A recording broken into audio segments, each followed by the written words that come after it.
Это стихотворение о скоротечности жизни.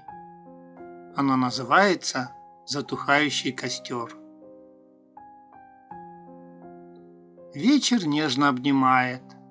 Задумавшись, я на костер гляжу.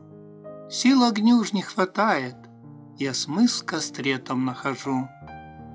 Еще он ярким пламенем горит, но жизнь свою здесь доживает, пылая, словно что-то говорит, и, прикасаясь, сразу обжигает. Бывает у костра начало, жизнь в горении и радость, но всегда той жизни мало, горящие угли — то его старость.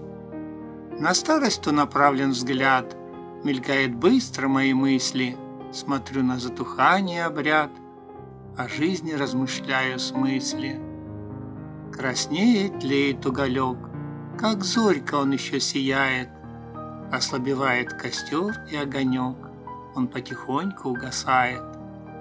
И вот костра уж просто нет, а от углей по-доброму тепло, но потускнел совсем их цвет, время им пылать уже прошло.